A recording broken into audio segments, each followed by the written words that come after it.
शङ्कराचार्यं केशवं बादरायणं सूत्रभाष्यकृतौ वन्दे भगवन्तौ पुनः पुनः। ईश्वरो गुरुरात्मेति मूर्तिभेदविभागिने व्योमवद्व्याप्तदेहाय दक्षिणामूर्तये नमः।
Today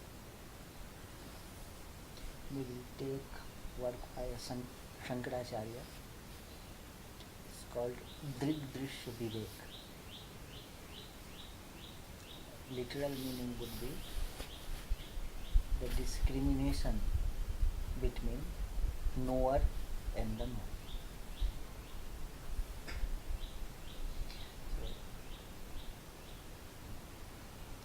So I've decided to take it up to it's 42 couplets. So we will take up to 6 couplets. So we will try to get it to the 6th one. First I will read it.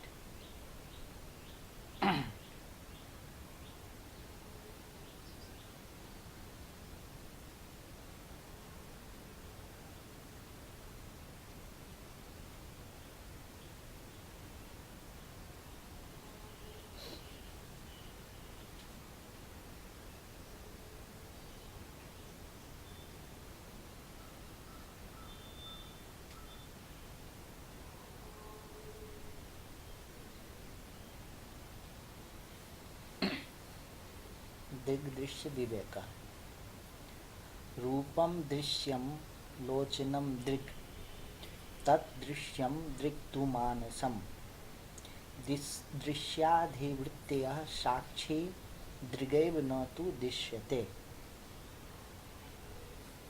नील पीत स्थूल सूक्ष्म हर्षादि दीर्घ भेदतः नानाविधानि रूपाणि पश्येद्लोचन मनेकधा।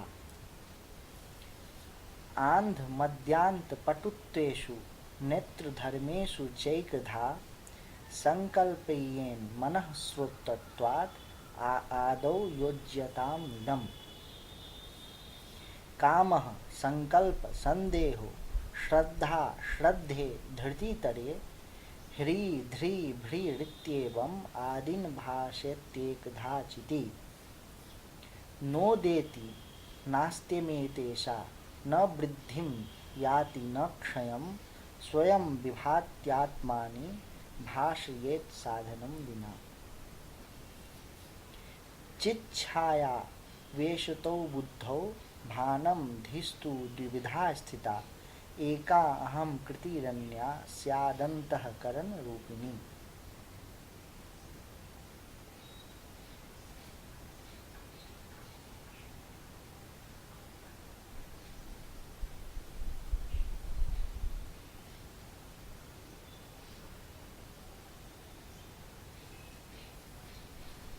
The form is perceived and the I is its perceiver.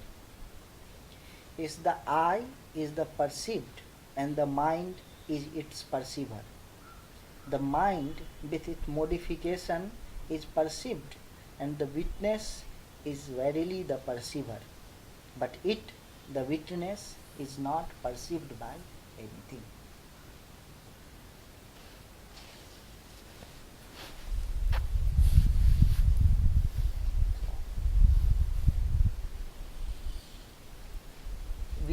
see the things outside, like it's trying to, there's a lot of craze about mindfulness and watching the thought and knowing about it. So here what they have done is to literally gradually take you up there. And first they are saying that we see the modifications outside, Ganga, ashram, people, and all these things we perceive with our eyes. So perceiver is one, and these modifications that we see outside is many.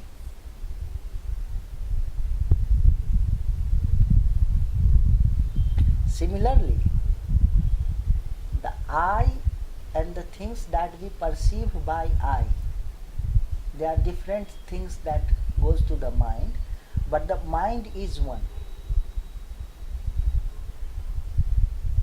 Just if you can follow the words, like we get different informations in our mind, but the processing, the knowledge behind the knowledge is one.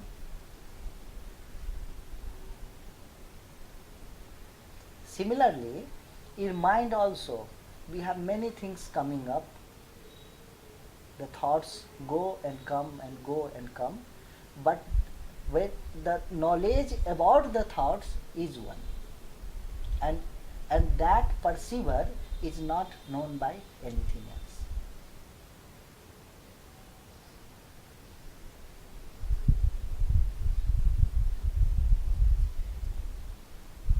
Where we are, when we are talking about this perceiver and perceived, the psychological observer, the perceiver, the observer, is different than what the observer is talked about here. When mind is observing itself and making comments about it, that is the mind talking about or observing itself. But then there is a observer which is unconditionally observing everything, and the text is saying that observer is always there and it cannot be observed.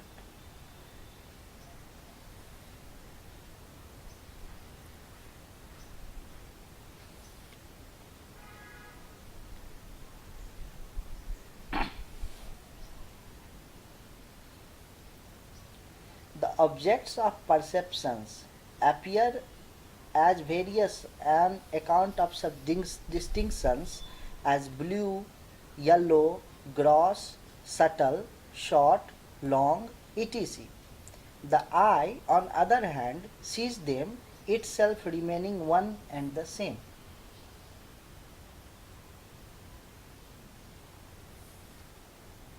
So we see the different colors, but eye is one. Similarly, blindness, dullness, and sharpness characteristics of the eye is cognized by mind as one. The cognition faculty of mind that sees the blindness or the sharpness, I cannot see, or I am not able to see it properly. The mind which is seeing it is seeing it as, the mind is one with respect to all the different variations of seeing sharpness or dullness of the eye.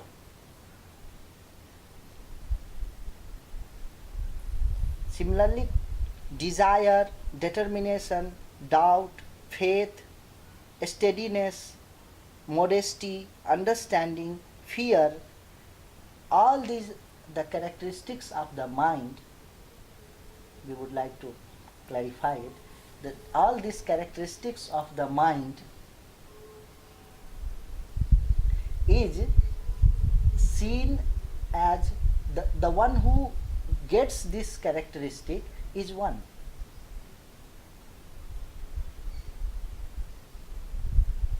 So there we, last time when we were talking, there was this thing that whether these are emotions and like mind and heart, like fear and love, and these things are something other than mind.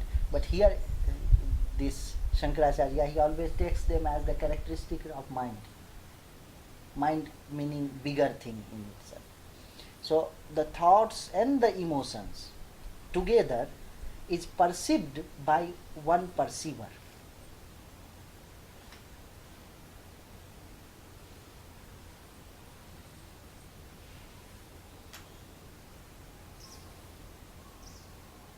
So it's like gradually taking you to the observer.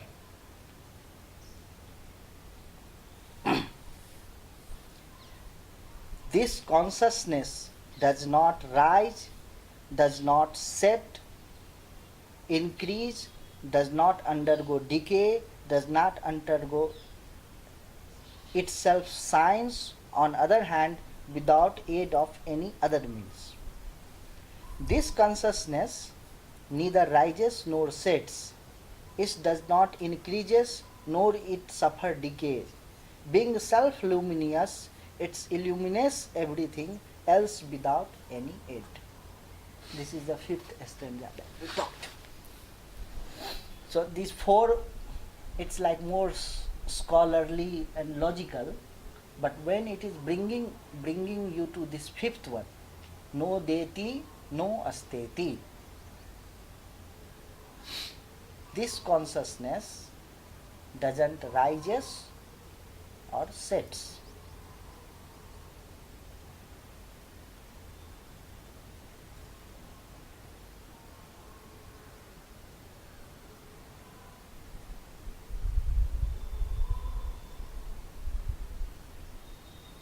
It requires immense faith, not the faith of like the faith that we use in other words. Faith, strength, and letting go to allow this fact to be assimilated.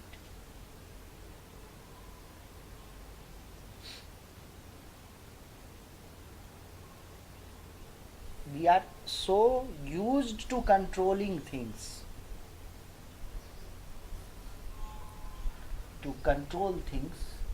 that when we are talking about consciousness, we try to be conscious of something. Like practicing mindfulness, which in itself is what is you call contradictory. Two words are contradictory.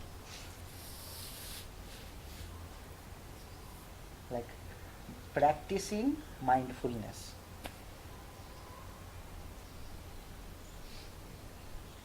The consciousness that we are talking about here, there might be another meaning to it in the psychology or in Neo-Buddhism or everywhere, but the consciousness that is so highly talked of is something which you cannot create, which you cannot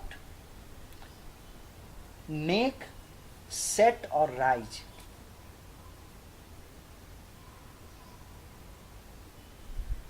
It's something that you let go and let it be.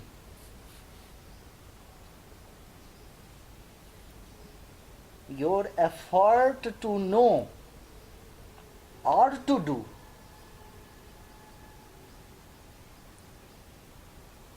will not make it less brighter, but will not make it brighter. You see? Your effort to do something to make it brighter or to do something to know it. There are two things. Either we try to do something or we try to know something. And both this effort will not make it shine more, neither it will make it go dull.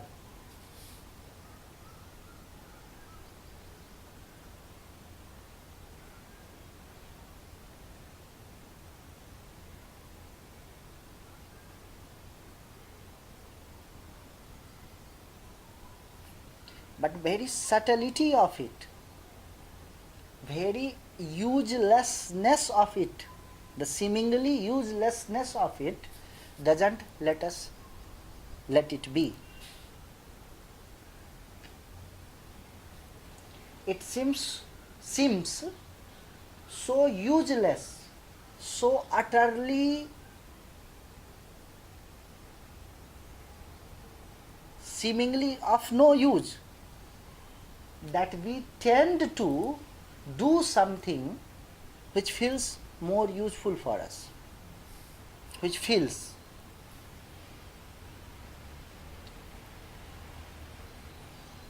And it's like it keeps you busy, you keep yourself, we keep ourselves busy,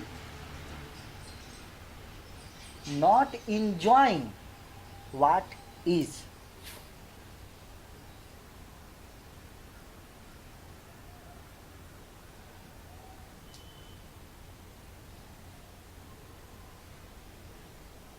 No deti, no asteti. It neither rises nor sets.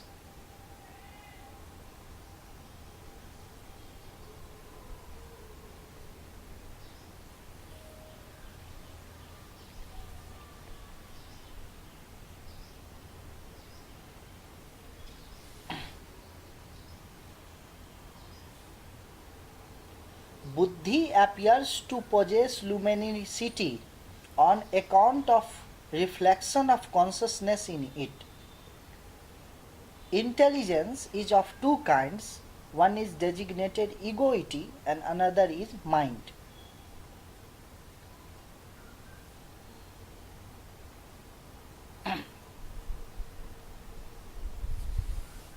Half of the 6 slokas.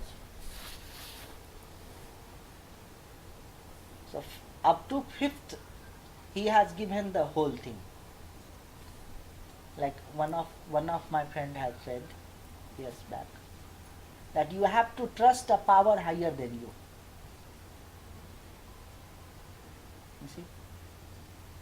You have to trust a power higher than you. Similarly, when we are trying to find a state in your mind or out of your mind, what we are doing while in meditating, we are trying to get rid of something and to reach somewhere. This is the two things that we are doing. Whatever we say, we practice, but this is what we are actually doing. Either we are trying to do away with something or to reach a particular experience or to enjoy a particular experience.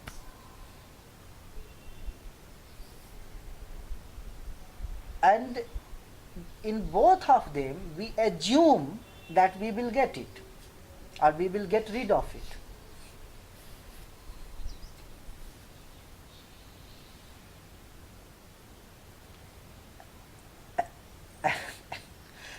We assume that we will get it or we will get rid of it. And I do not say it's wrong, but if you ask yourself, there is infinite number of things that you need to get rid of, and there is more than infinite number of things that you feel, oh, this is enlightenment, this is enlightenment, this is that stage, this is where we have reached. See, varieties of religious experiences. There was a book. So we tend to get this. But if we are intelligent enough, we will find that it's not working. It's not working properly. Like it's not so helpful. We feel we change something in our behavior or in mind or in thinking, or we get to be in certain state for some time, for an hour, for half hour, and we enjoy being that, but then it's not working. Here what he's talking is for the people who feel that it's not working.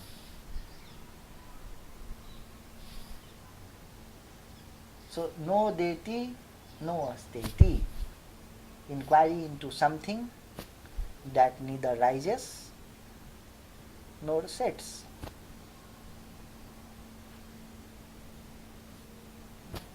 Yes. So what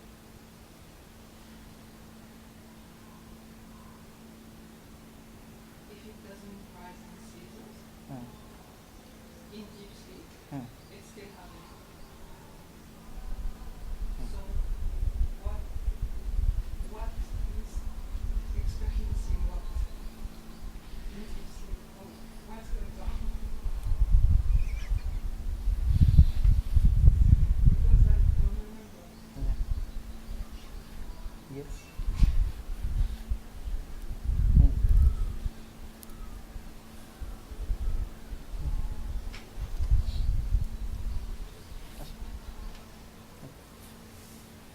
So the next thing is, you are not the doer, you are not the knower. There is a big hoax, you know what hoax? Propaganda to that you will know something as a knower. Why why can't you? For me, it was very a good practice to understand, like when you have varieties of experiences, and you cannot, all experiences are good, not bad ones, not in the visions, but sometimes you while you are meditating you feel light. There is description of all this in 23rd or 25th or something like that. You feel light, and then there are meditations when you feel lighter than light. You know that there is differences between the experiences, and there are meditation experiences where you feel blissful and where you feel superly blissful. You see, so these experiences are different than each other. So what if I ask the question that used to be my question, that which of these stages, because these are different, an enlightenment or a state of realization should be one, any one of these realizations, not all of them, because these are evidently different from each other. No, feeling blissful and feeling blissfully blissful, you know, or superly blissful. These are different. And then you come to understand that no experience can be the experience. And sleep is the best example where there is no experience.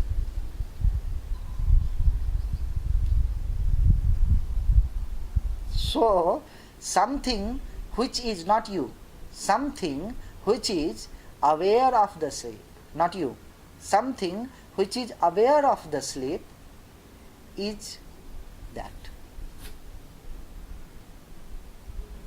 And meditating upon this much will take you. It takes you somewhere. You see? Something which is aware of the sleep. So you cannot, there is no scope for imagining things. It leaves no scope for making up. It leaves no scope for creating experiences.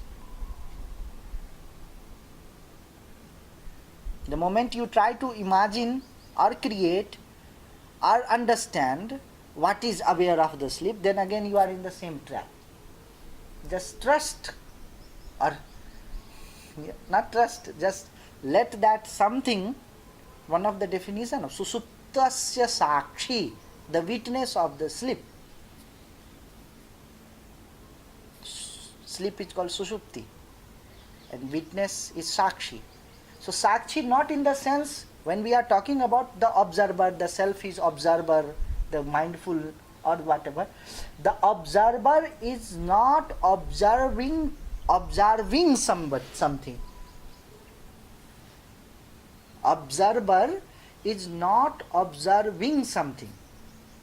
That is different kind of observer, and that we are not concerned with. the observer which is continuously aware of your sleep, or in the bigger sense, the observer which is aware when nothing was there. He was there when the sky was not there, when the sounds were not there, when mind was not there, when your brain and elements of brain was not there. It was there. And trusting in that, letting yourself losing to that, letting our petty mind's effort to trying to get some high, some slowing down. And then what manifests is no deti, no steti.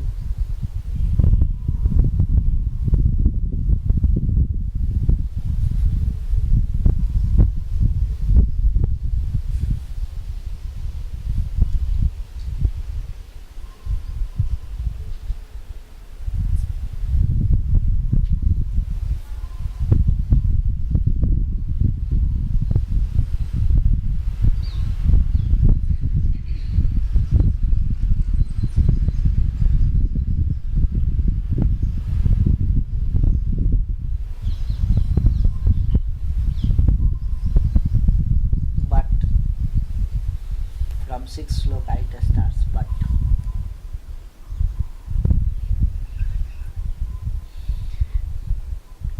the mind is very much there, the thoughts are very much there, our thinking is very much there, our aspirations, fears, conditionings is very much there, and that is not letting us fall for it. So let's understand how the mind operates. So from 6th stanza it starts. Okay, but no deti, no asteti. It neither rises nor sets. But how the mind operates, how intellect operates. So he's saying that consciousness or this consciousness manifests itself in two forms: mind, the thoughts and everything, and ego. One thing that we have to understand while we are studying Vedanta or these things, that these classifications are made to understand things. You know, we have our body as whole operating all together, but those who study biology, they divide it into parts. Like they say these are the parts of neuro system is different, digestive system is different, orthopedic is different. No, like bodies have different systems, they say, but body as a whole operates all together. And these classifications of system, what those systems are called, like brain neuro system, digestive system, excretory system, all those systems.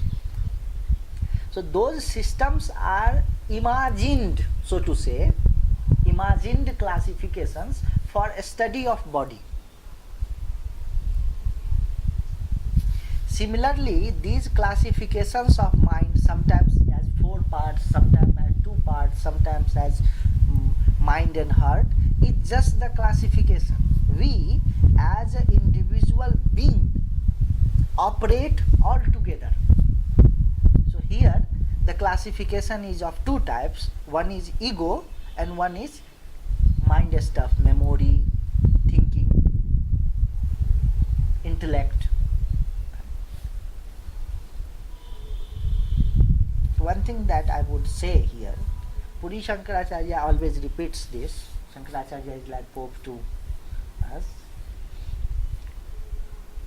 that when you are thinking in meditation, thought comes. How do you treat your thoughts as? As an obstacle to consciousness or as a manifestation of consciousness? You see?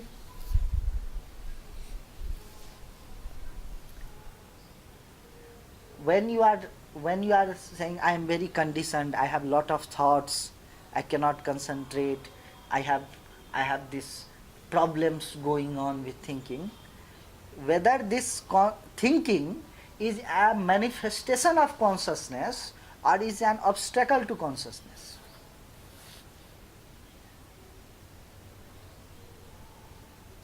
I will give you two things. The moment you take it as the obstacle to consciousness, make it sure it's going to give you lot of trouble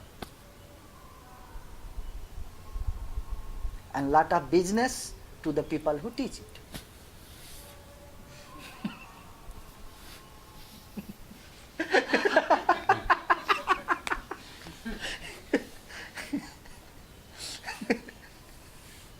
You see, in Sanskrit we have discussed, it's called whether it is abhivyanjak or avartak. Avartak means whether it covers consciousness or whether it is a manifestation of consciousness. You see, the moment you take it as manifestation of the consciousness, your job is done. Your job is done. Otherwise, if I tell you that it's an obstacle to the thought is an obstacle to the meditative state, meditation, consciousness state, the moment I say this, you are done. Done in the sense, you will keep doing something which is not possible. Unless your kidney doesn't stop functioning, your heart doesn't stop functioning, your brain you are not brain dead, and even after that I cannot guarantee that thoughts will stop forever.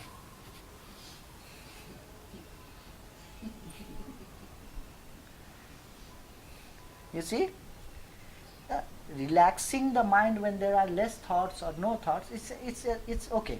Like you relax, because if you are doing something, keep doing something with your hand. And if you are not able to stop, your hand will get tired. Similarly, thoughts are coming and coming and coming, and if you are not able to stop, you will feel tired and freaked out. But that doesn't mean that you have to stop it altogether.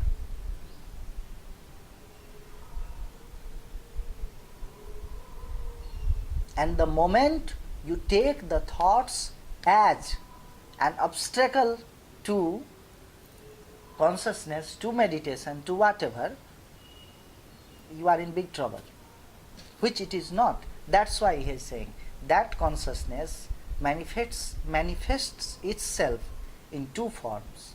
One is thoughts, another is ego.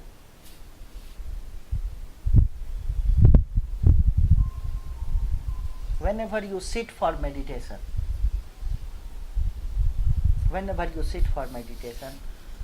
in the way like watching the thought, it's better, it's advised to take thoughts as manifestation of consciousness, intelligence, supreme, whatever, then to take them as the obstacles, as what is that thing called? Intruding thoughts. There is nothing called intruding thoughts.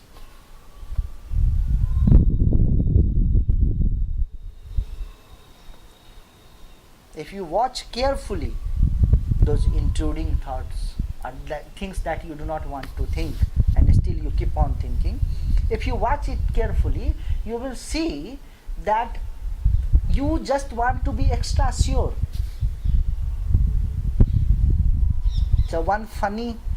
So instead of taking intruding thoughts as your enemy, you can take it as a crazy helpful friend. You know, in India we have marriages, and the boy goes to marriage party and things, right? And then there are friends with gun. Have you seen those Indian marriages with guns waving and firing? It's not firing on somebody; it's air firing with. But so those are called crazy friends. So they are just trying to be extra helpful.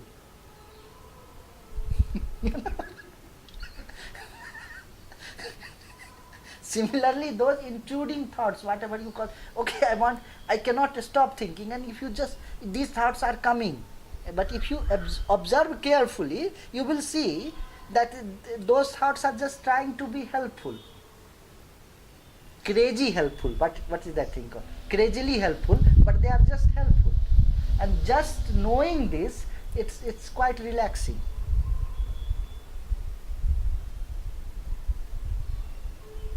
So that consciousness manifests itself in two forms: thoughts and ego.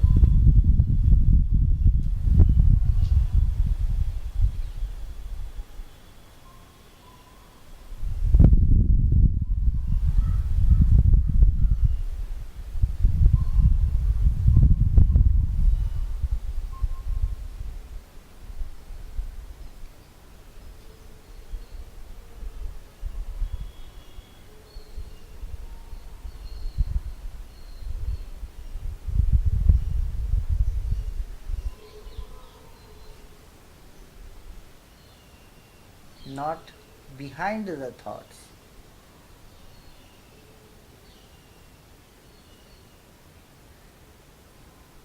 Is that happening right now also? Or the thoughts that are coming are actually just creating improvement right now? The thoughts that you find little disturbing are not intruding.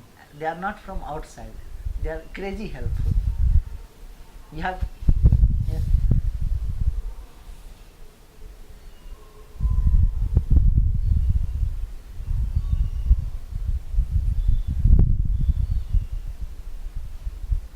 They want to make everything is all right. Everything is, nothing is wrong. Taking extra care of you.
But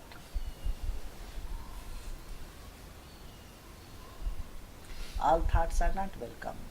In spite of all that, all thoughts are not welcomed. We cannot simply not let them be.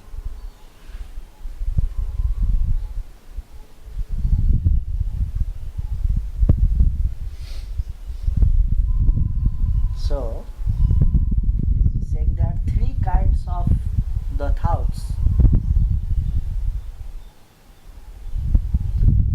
and some of them you have to work upon to stop. Some of them you have to simply see them and it will stop. And some of them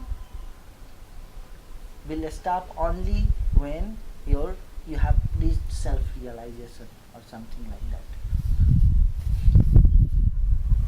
So thoughts are of three kinds. Sahajam, karmajam, bhranti janyam ja trividham kramat.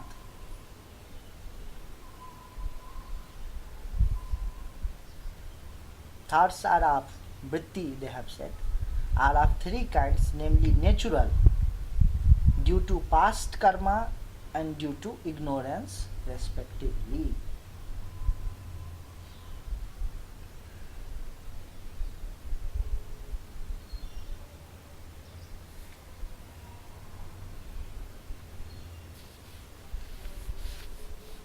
So sahajam means natural thoughts.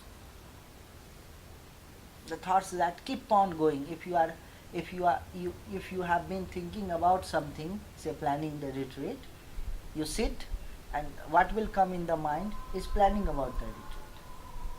If you have been thinking about traveling plans, so what will happen, what you will think is traveling plans. And it will go on and on and on and on and on. So those sahajam thoughts, you need to have detachment from them and just letting them for some time, and it will cease to exist. The thoughts where you are not involved into.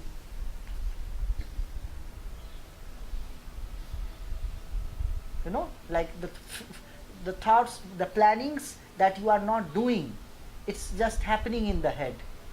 So simply becoming aware of them, and after some time they will settle down. Karmajam thoughts, the thoughts that your engagement is there, like where you yourself are thinking to, like after the class finishes we will have tea, so we are planning of tea, those kind of things which we consider it's very important to think. Oh, I need to think this very thing. In meditation, while we are sitting or lying down, we have the things that I need to think this thing. This is very important thing to think about.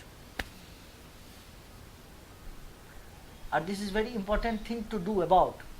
So where you are yourself engaged into it, there you have to do something else to get away from, be it focusing on breath or something. Otherwise it doesn't goes contrary to popular pop belief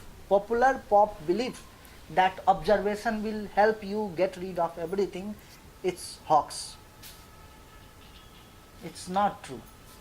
Psychologists are agreeing upon it. People are agreeing upon it. That simply becoming aware will clean many things, but it will not be helpful in getting away with everything. It's hoax.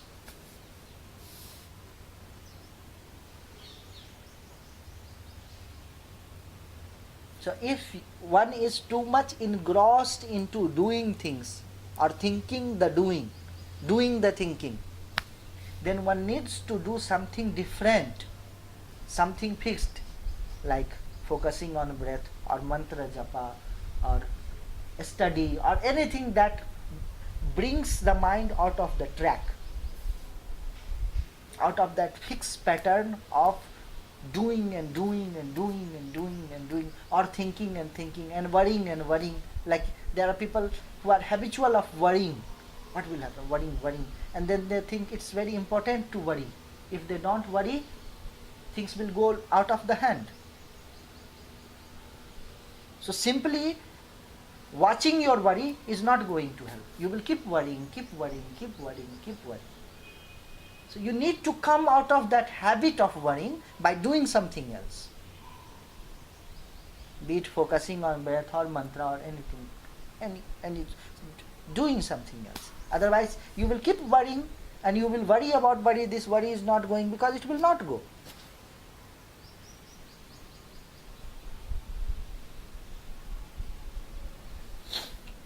And sahajam, karmajam, bhranti janyam. This third thing is bhranti janyam. Bhranti is ignorance, and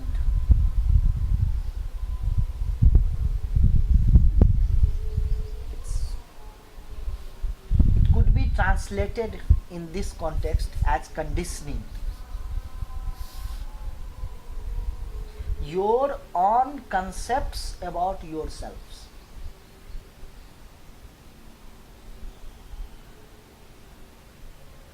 That determine a lot of mental work.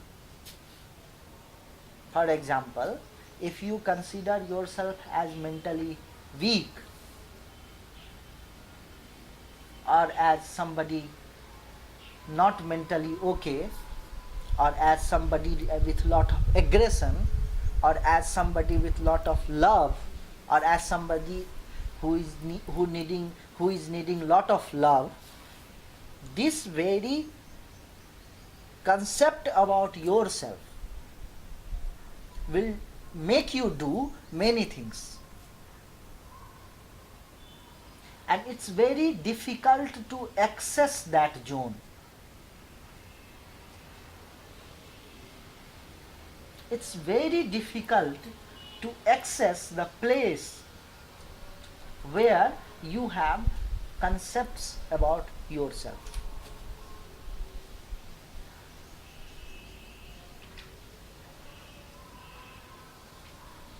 And access is accessed only when sahajam and karmajam, these two types of thoughts, the natural thoughts and thoughts that you yourself engage into, they are little down, they are little less. Then you get access to your concepts about yourself. For example, somebody has a concept about himself that he needs love, or he needs to be in the company of people to be happy. This concept will make him do all sort of senseful and non-senseful things to get in the company of people, to seek attention. And whatever he says that it's not good to seek attention, it's not good to engage into, he will himself understand that what I am doing is nonsensical. Still he will keep doing, because he doesn't have access to this concept about himself that I, not human, but I need to be happy. I need to be in company of people to be happy. And accessing that place inside you where you are able to touch the bhranti janyam. This is bhranti, this is simply ignorance. You do not need anything to be happy. But my saying and your nodding will not help, because we have already those concepts about ourselves, not in the form of pictures or in the form of thoughts, but about actually yourself picturing as one. And that is what the function of meditation is, to calm off sahajam and karmajam, the thoughts that are loose thoughts and the thoughts that we engage into, and access to that place and change it.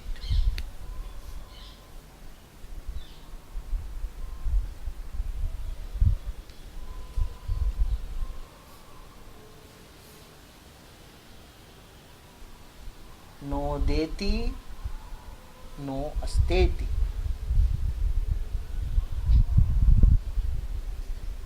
That consciousness neither rises nor sets.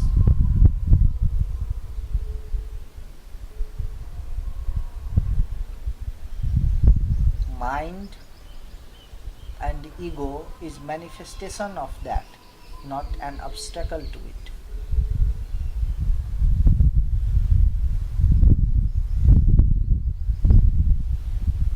As waves cannot drown ocean, so thoughts cannot drown consciousness.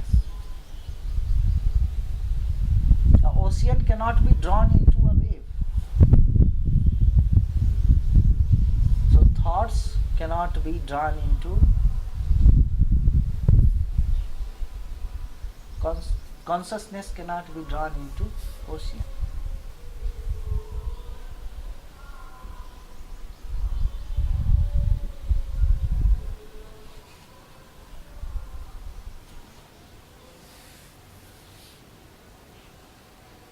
And sahajam thoughts, the loose thoughts, they will go away by watching, simply watching, not engaging with them. The thoughts that you are engaged into will go away by doing something. And once both things is deeper, then bhranti janyam, the thoughts that are coming due to the ignorant assumptions about yourself, they will go away by itself.